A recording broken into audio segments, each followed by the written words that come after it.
네, 우리나라는 사교육 공화국이라고 불릴 만큼 사교육에 대한 열기가 대단하죠. 자, 그중에서도 영어 과목에 사교육비 지출이 가장 높다고 합니다. 자, 타 과목과 달리 언어를 배우기 때문에 조기 교육이 중요하다는 인식이 팽배한데요. 자, 올바른 영어 교육을 위한 이야기 박신영 원장과 함께 나눠보겠습니다. 안녕하세요. 네, 안녕하세요. 예, 어서 오십시오. 자, 영어에 대한 학부모님들 그 열정이 굉장히 또 높잖아요. 요즘은 어렸을 때부터 영어 학습을 시작하는 경우가 많다고 하는데, 자, 언어 학습 일찍 할수록 도움이 되나요? 네, 많은 부모님들이 일찍 시작하면 무조건 좋다라고 생각하시지만 사실 영어 교육은 일찍 시작하는 것이 아니라 방법이 더 중요하거든요. 언어는 뇌 발달과 아주 밀접하게 연결이 되어 있습니다. 특히 유아, 초등 연령대에는 전두엽과 전전두엽이 발달하는 시기이기 때문에 영어에 대한 노출로 정확한 소리 구별, 문장 구조를 이해하는 능력, 그리고 집중해서 생각하고 사고하는 능력이 바르게 자라야 합니다. 그래서 조기 교육이 효과가 있으려고 하면 아이 뇌가 발달하는 순서대로 소리, 구조, 사고 이 세 단계를 밟아야 합니다. 그래서 저는 일찍 시작하되 제대로 지속적으로 시작해야 된다고 말씀드리고 싶습니다. 네네.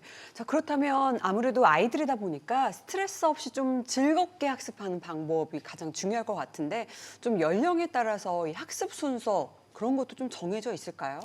그럼요. 연령에 따라서 단계별로 언어 학습의 접근을 달리 하셔야 되는데요. 저는 아이들의 연령에 따라 유아기, 초, 중 등, 고등 이렇게 세 단계로 나누되 유기적으로 연결되어야 된다는 것에 확신한 신념을 가지고 있습니다. 먼저 유아기에는 글보다는 시각과 청각 중심으로 접근을 해야 하는데요. 영어 노래 듣기를 통해서 노랫말과 리듬, 제스처를 통해서 영어의 귀를 먼저 열어주고 이 시기를 위해서 아이들의 감각기관과 언어 습득 발달에 맞게 제가 K-파닉스라고 하는 과정으로 특허를 출원을 했습니다. 소리와 글자 그리고 눈, 귀, 손을 함께 사용해서 연결시키는 다감각 학습법으로 아이들이 자연스럽게 소리, 글자, 의미의 이런 인지 루프를 만들 수 있도록 합니다.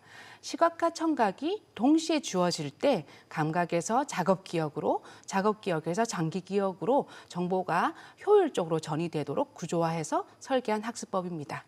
예. 네, 연령에 따라서 영어 학습법, 그 접근법 자체가 좀 달라져야 하는 그런 측면이 있네요. 자, 그러면 유아기 이후에는 어떤 학습법이 좀 도움이 될까요? 네, 거부감 없이 영어에 대한 즐거움을 느끼게 하는 것이 유아기 학습의 가장 중요한 포인트였고요.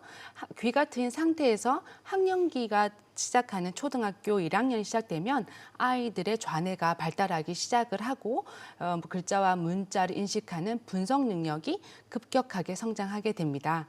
이때부터 파닉스의 원리로 단어를 읽고 문장 구조를 이해하는 학습 단계로 넘어갑니다. 중요한 것은 초등학생이라도 아직 아이잖아요.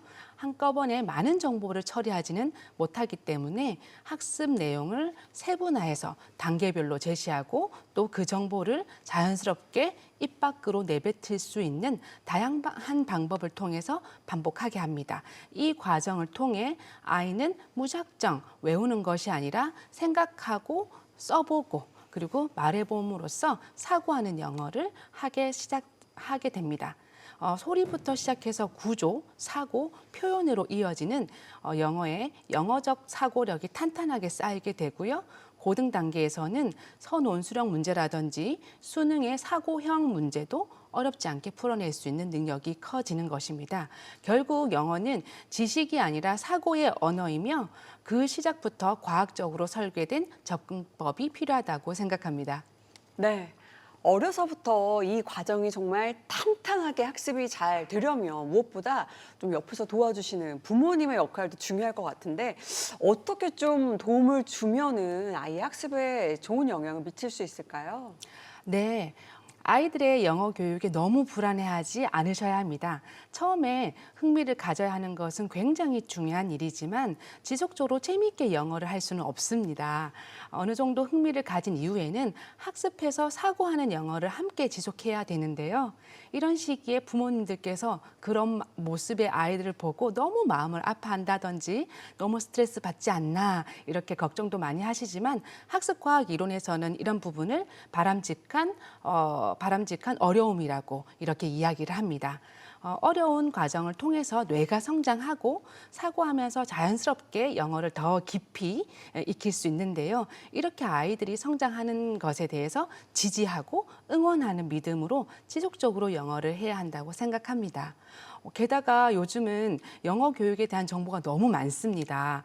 가장 중요한 것은 기본기입니다. 예. 부모님께서도 수많은 정보 속에서 흥미 위주의 영어보다 기본이 탄탄한 영어 교육을 찾아주시는 것이 중요합니다.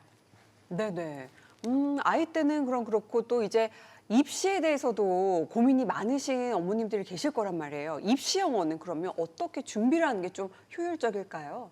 네, 초등학교, 중학교까지는 영어를 좋아하고 또 곧잘 하다가도 고등학교 때 흥미를 완전히 잃어버린다든지 자기 실력을 제대로 발휘 못하는 친구들이 많습니다.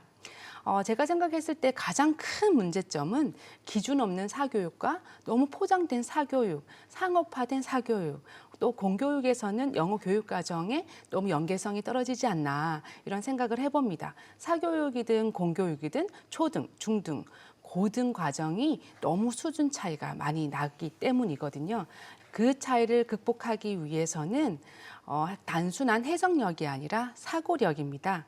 초등학교 때부터 문장 구조를 이해한 아이는 중고등학교에서 긴 지문도 스스로 분석하고 사고할 수 있습니다.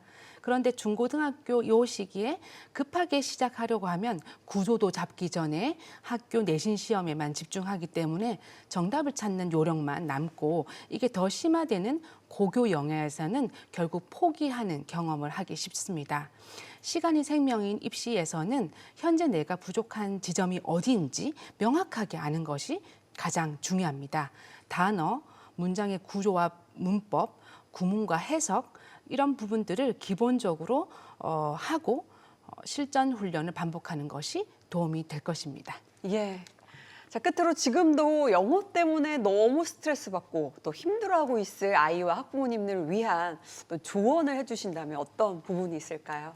네, 제가 20년 넘게 현장에서 아이들과 함께 영어 교육을 하면서 수많은 교육 방식과 유행, 그리고 입시 제도의 변화들이 있었지만 가장 중요한 것은 기본에 충실한 교육이 답이다라는 믿음은 변하지 않았습니다. 기초가 단단한 아이는 어떤 교육 제도가 바뀌어도 흔들리지 않습니다.